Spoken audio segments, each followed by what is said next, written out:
100 preguntas y respuestas para comprender el conflicto colombiano es un espacio para divulgar el conocimiento histórico y promover el sano debate. Orientan este programa los profesores Mauricio Albeiro Montoya y Wilmer Zuleta. ¿Qué puedo hacer por mi pueblo? Aquí ya no existe paz, aquí ya no hay libertad, aquí ya no pasa un día sin algo que lamentar.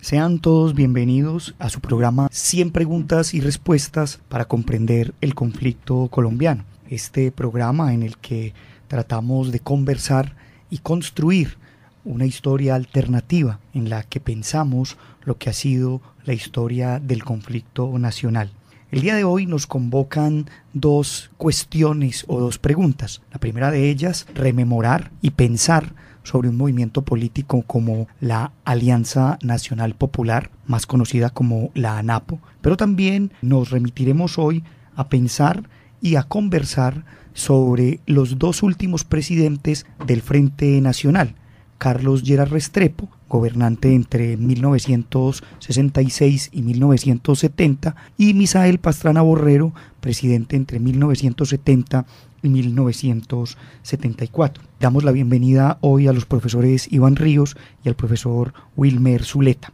Comencemos entonces hablando de ese movimiento que mencionábamos al principio, denominado Alianza Nacional Popular, más conocido como la ANAPO, y que podemos decir en principio que, al igual que otro movimiento que ya habíamos mencionado en este programa, que era el MRL o el Movimiento de Renovación Liberal, también conocido posteriormente como Movimiento Revolucionario Liberal, liderado por Alfonso López Miquelsen, estos dos movimientos sirvieron como un referente de oposición a ese Frente Nacional. Sin embargo, posteriormente recibirían muchas críticas porque muchos de ellos volverían a las instancias institucionales, pero aún así, durante este periodo de tiempo del Frente Nacional,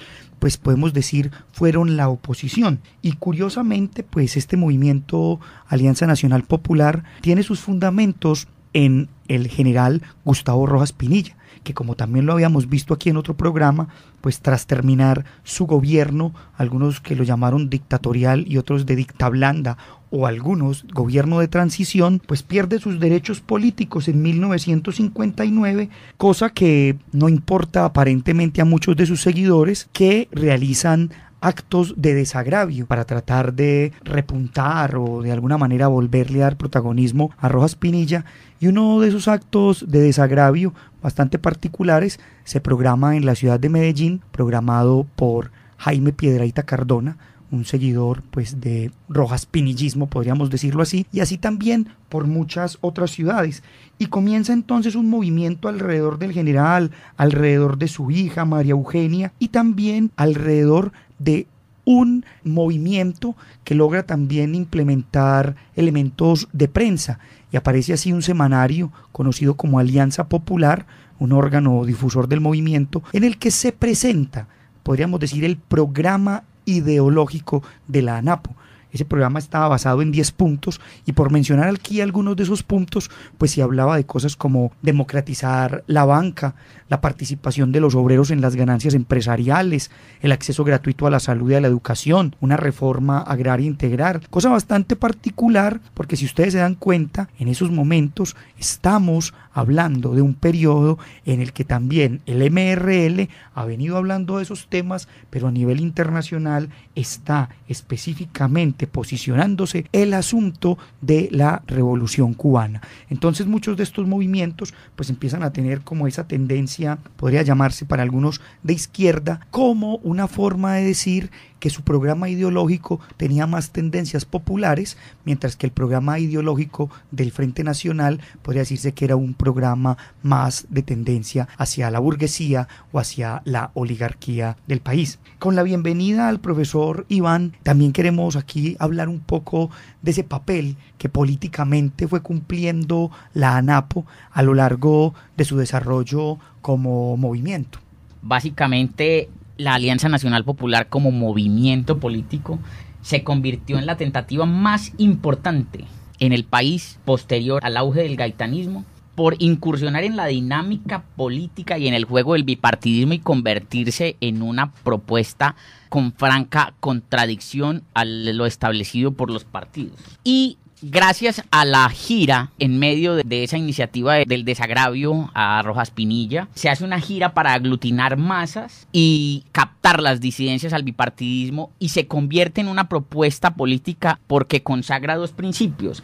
que quienes conforman esos partidos hacen parte de la élite y la oligarquía que van en contra de las masas populares colombianas. Eso es bastante particular también, porque en esa discusión que empieza a enfrentar a quienes apoyan la ANAPO, específicamente a Rojas Pinilla, y a quienes no la apoyan, pues aparece como esa discusión en torno a que Rojas Pinilla fue un dictador, pero los seguidores de Rojas Pinilla responden diciendo: no, fue un pacificador. Fue el que hizo proyectos como sendas para los logros sociales, además permitió la desmovilización de grupos armados, y de hecho hablan también como uno de los beneficios, pues la vinculación del voto femenino. Y es así entonces como empiezan a participar electoralmente y empiezan a ganar curules en el Congreso de la República como movimiento, pero también empiezan a participar en los comicios presidenciales. Es bastante particular eso, porque en el año de 1962 Rojas Pinilla se presenta como candidato presidencial, alcanzando una cantidad de 54.562 votos, los cuales fueron declarados nulos por las autoridades electorales, teniendo en cuenta que existía una sentencia que impedía a Rojas Pinilla participar en la política. Eso fue bastante particular, pero digamos, esa situación adversa es posiblemente un primer paso que hace que Rojas Pinilla después logre recuperar muchos de sus derechos políticos, sea absuelto por la Corte Suprema de Justicia y recupere la posibilidad de volver a participar electoralmente. Situación que logra esto, que Rojas Pinilla pues alcance llegar a ser congresista en 1968. ¿Qué otros elementos podemos mencionar de estas participaciones políticas que ya se vienen gestando durante estos años? Todas estas incursiones en materia electoral a él lo catapultan muchas cosas, digamos, alrededor de del discurso de los desagravios. Tratan sus seguidores de impulsar la mitificación del héroe sobre unos hechos ciertos. Entonces, digamos, podemos mencionar aquí la creación del SENA, con la participación de los empresarios real y el compromiso con su masa trabajadora, ¿no? Los mercados, la ropa, todo esto alrededor del bienestar con el SENDA, ¿no? Con el Servicio Nacional de Asistencia Social, que más tarde se va a convertir en el Instituto Colombiano de Bienestar Familiar en el gobierno de Llera, ¿cierto? Todo esto además se convierte en un aglutinador de respaldo que va a llevar, digamos, a Rojas como congresista en 1968 y como candidato presidencial en 1970, ¿cierto? Y ya con posteriores participaciones del movimiento que nos vamos a encontrar con María Eugenia Rojas y posteriormente su hijo, digamos, el partícipe de la alianza con el M19 en 1991-1996 y candidato posteriormente al Congreso. Bueno, con todos estos acontecimientos, pues vale decir que el anapismo gana un protagonismo nacional, pero a la par también empieza a consolidar unas contradicciones internas, lo que algunos han denominado pues como ese anapismo más tradicional en la cabeza de María Eugenia y ese anapismo más libertario o incluso de izquierda. ¿Qué podemos mencionar como de esa lucha interna de ese anapismo y ahí lo que poco a poco va a ser algunas de las disidencias? En el trabajo de Serpa Erazo se nota claramente cuáles son esos tres principios que generan esa división interna en el anapismo. Por una parte está la defensa de la patria, sumado al socialismo de explotadores y explotados, y también la concepción humanista de poner al ser humano por encima del sistema. Dichos principios hicieron que el movimiento se radicalizara entre la derecha y la izquierda porque eran concepciones que chocaban bastante y electoralmente esto generó que el movimiento perdiera fuerza ya de cara al proceso electoral de la nueva presidencia, en el que María Eugenia Rojas ocupó el tercer puesto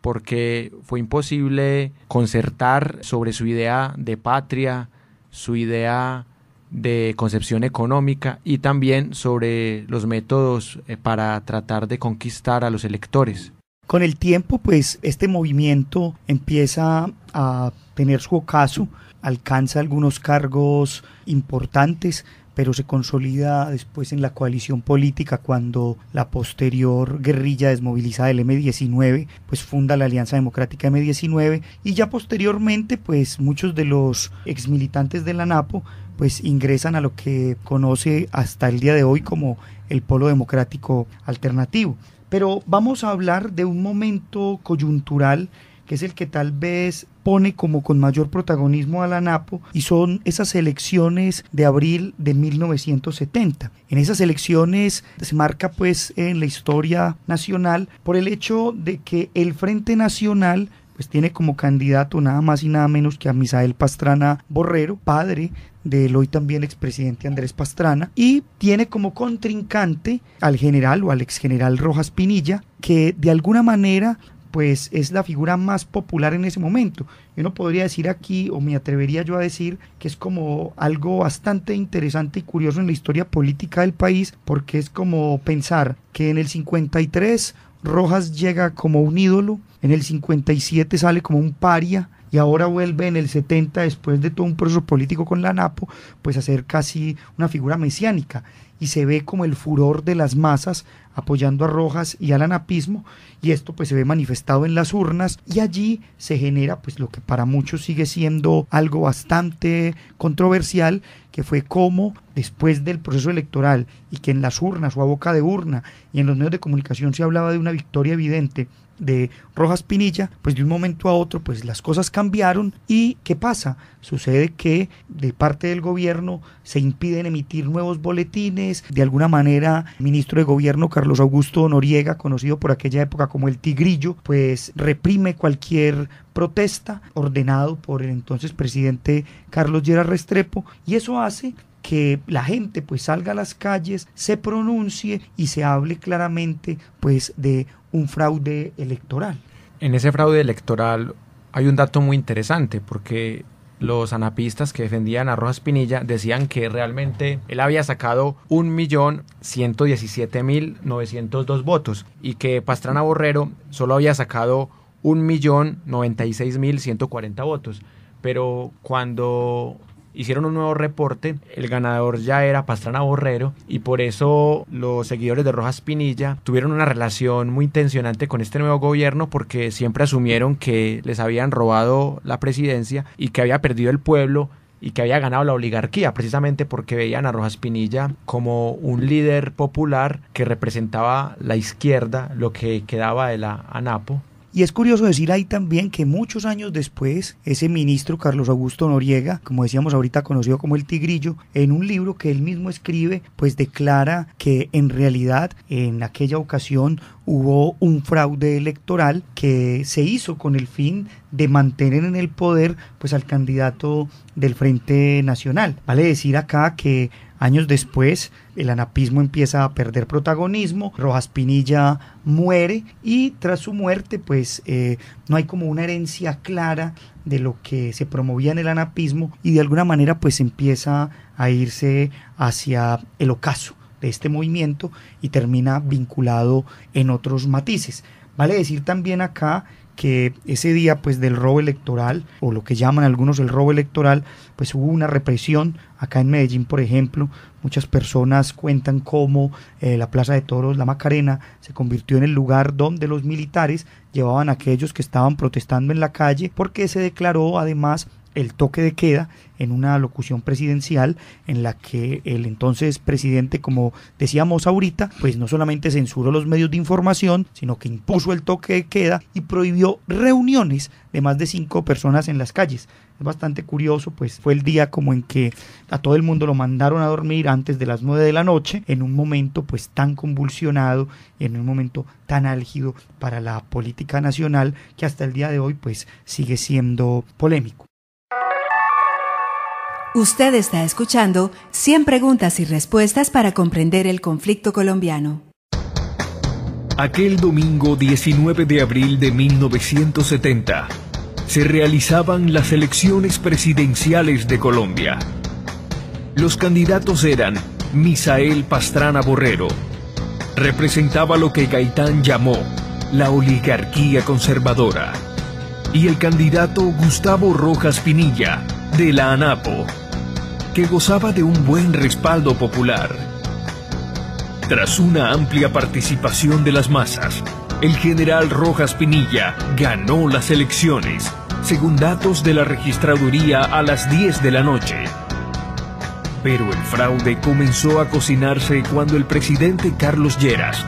a través de su ministro de gobierno Carlos Augusto Noriega, le pidió a las emisoras que dejaran de transmitir datos electorales regionales. Y las emisoras, en reemplazo de datos de los comicios, programaron música. Entretanto, el pueblo comenzaba a festejar el triunfo de la ANAPO sobre el candidato del Frente Nacional, Misael Pastrana Borrero. Al día siguiente, sorpresivamente, la registraduría daba como triunfador al candidato conservador. En ese marco y en ese orden de ideas, pues entramos aquí un poco a hablar de esos dos últimos periodos presidenciales del Frente Nacional. Esas dos últimas figuras en las que encontramos en primera instancia a el presidente Carlos Lleras Restrepo, ya enfrentado pues en su periodo presidencial a asuntos como el de las elecciones, pero también con un proceso bastante interesante en el desarrollo de su vida política, sobre todo porque siendo un presidente del Frente Nacional, pero sin olvidar su vena liberal, pues empieza a luchar por el tema de la situación de la reforma agraria. En ese asunto, pues es muy importante mencionar que Carlos Lleras Restrepo pues promueve una serie de leyes que tratan de resucitar algunas de estas ideas de López Pumarejo, algunas ideas también de Lleras Camargo, sobre todo para tratar de beneficiar al campesinado, y también pues permite que ese campesinado pues acceda a la tierra. Exactamente, Mauricio. Hay que destacar aquí varias leyes y decretos que sacó el presidente Carlos Lleras Restrepo. Primero, vale hablar, por ejemplo, de la Ley Primera de 1968, que surgió como una forma de reevaluar la Ley 135. Esta ley parte del Censo Agropecuario de 1960, que era el registro oficial más reciente para conocer la situación de las tierras en Colombia, porque se daba una estadística de 22,6 hectáreas por finca, pero sin tener en cuenta la repartición de la tierra, y solamente el INCORA pudo recuperar un 20,5 de las tierras, pero haciendo un análisis de la posesión de tierra por persona se dieron cuenta que la mayoría de las élites tenía un promedio de 420,5 hectáreas por finca, y por eso se hacía necesaria esta reforma. Y precisamente Lleras Restrepo hizo una reforma constitucional en el 68, en el que, entre otras cosas, también se dio un estatuto cambiario, unos acuerdos de integración económica y comercial, lo mismo que el decreto 939 de 1966, que buscaba limitar los alcances de la lucha sindical, y en este aspecto sí no se parecía tanto a Alfonso López Pumarejo. Y finalmente vale decir que esta serie de reformas fueron bastante antipopulares, porque según los que estaban en contra del gobierno, Lleras Restrepo realmente no estaba modificando su forma de gobernar, y se sumaba ya lo que mencionaba Mauricio, el toque de queda a partir de las 8 de la noche, de no más de 5 personas en las calles, de censura a las emisoras. Entonces el régimen de Lleras Restrepo se estaba volviendo bastante antipopular y el Frente Nacional se desgastaba cada vez más. Bueno, pero vale decir acá que asuntos que llevaron pues a estos temas de la reforma agraria mostraron que, a pesar de las buenas intenciones, pues el INCORA tuvo una actividad limitada, y los beneficiarios de la adjudicación de tierras pues llegaron a ser muy pocos. Se habla entre un 10 y un 12%. Aún así, vale también aquí recalcar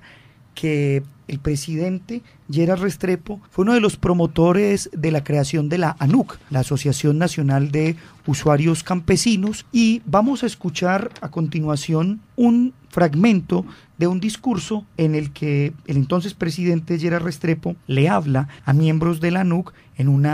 encuentro o en una especie de reunión donde está haciendo una entrega de tierras. Escuchemos. Amigas y amigos campesinos del Bajo Sinú, esta reunión tiene singular importancia, principalmente porque en ella, con la entrega de certificados a los arrendatarios y a parceros, se inicia en Colombia el cumplimiento de una disposición que estaba ya en la primera ley de reforma social agraria, pero que tuvimos que complementar con las disposiciones de la ley primera de 1968. Es un aspecto esencial de la reforma, el de que aquellos campesinos que han pasado años y años trabajando en tierra ajena, pagando un arrendamiento o entregando parte de sus cosechas al propietario, se conviertan ellos a su vez en propietarios. Ya no podemos seguir viviendo una época de caciques. Arriba los caciques mangoneando, como suele decirse, abajo el pueblo obedeciendo, sin raciocinar y sin pensar en sus beneficios. Necesitamos la presencia viva del pueblo en la vida nacional, haciendo sentir sus aspiraciones, pesando como debe pesar en los destinos de la República. Escuchábamos entonces ahí al presidente Lleras Restrepo hablando o dirigiéndose a la ANUC, y vale decir aquí que estudiosos como el profesor Absalón Machado pues dicen que a pesar de las buenas intenciones con la ANUC, pues hubo un problema con la misma asociación, porque en su desespero, en el intento de las masas campesinas por acelerar los procesos de reforma y utilizar como estrategia la invasión de tierras, lo único que se logró fue que se frenara la reforma agraria y que muchos terratenientes pues vieran en eso un temor y por ende empezaran a buscar leyes que cambiaran este tipo de situaciones. Una recomendación que hacemos acá a nuestros oyentes es que de pronto se acerquen a leer una obra bastante interesante conocida como La rebelión de los oficios inútiles, del profesor Daniel Ferreira, una novela bastante llamativa que puede decirse está ambientada en esta época de luchas del movimiento de la Alianza Nacional de Usuarios Campesinos. Y asimismo, pues en esa transición, decíamos ahorita pues que sale el gobierno de Lleras Restrepo, y después de ese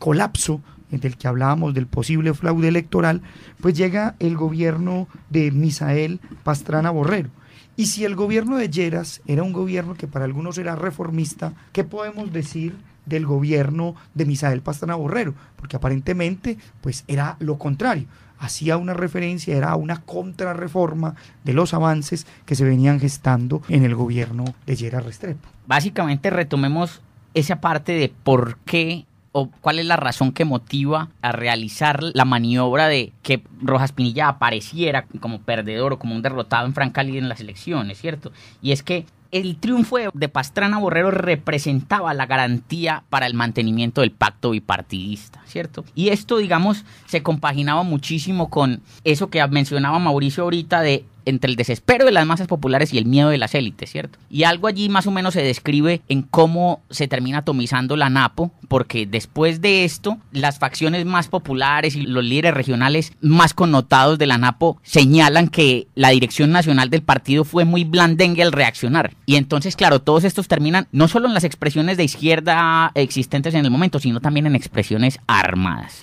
Y vale decir acá entonces que ese gobierno de Misael Pastrana Borrero pues firma el conocido Pacto de Chicoral, también la Ley Cuarta de 1973, dos leyes que de alguna manera retroceden en los avances o los intereses del campesinado de crear una reforma agraria. Además de eso, durante su periodo de gobierno pues aparece una serie de programas como el Plan Nacional de Alimentación y Nutrición, conocido como PAN, el DRI, como un programa de desarrollo rural integrado dirigido a pequeños y medianos agricultores, como una forma de mediar, pero que aún así pues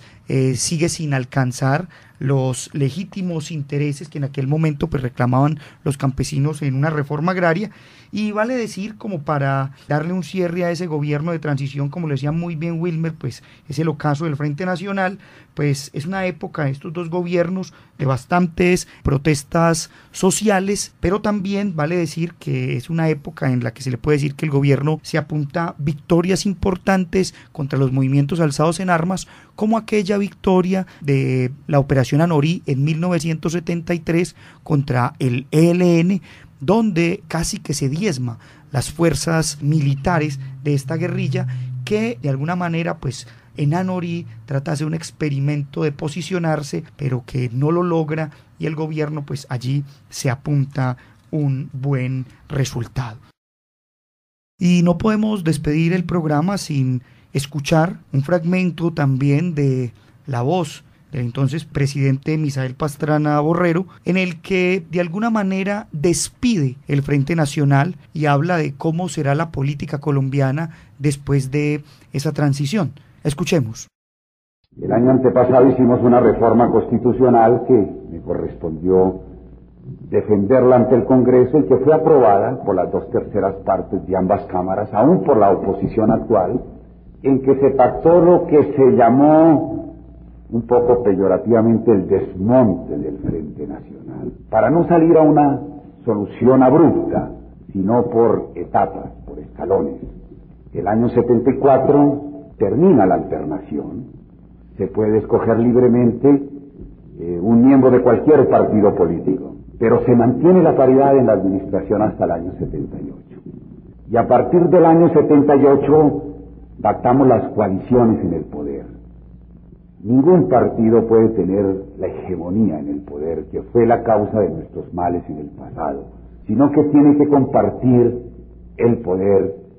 con los otros partidos si estos quieren colaborar. Es una solución un poco extraña, pero nosotros los colombianos hemos demostrado que las soluciones extrañas y difíciles también se aclimatan en nuestra vida institucional, y por eso tenemos la confianza de que el país mantendrá su estabilidad dentro de las naturales convulsiones de la época actual.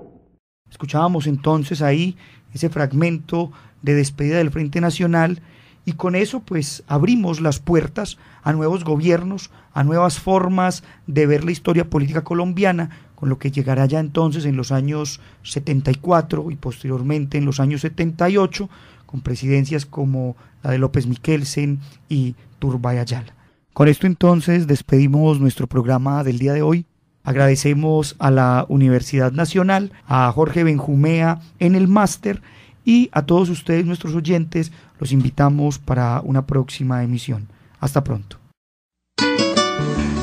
100 preguntas y respuestas para comprender el conflicto colombiano es un espacio para divulgar el conocimiento histórico y promover el sano debate. Orientan este programa los profesores Mauricio Albeiro Montoya y Wilmer Zuleta. ¿Qué puedo hacer por mi pueblo? Aquí ya no existe paz, aquí ya no hay libertad, aquí ya no pasa un día sin algo que lamentar.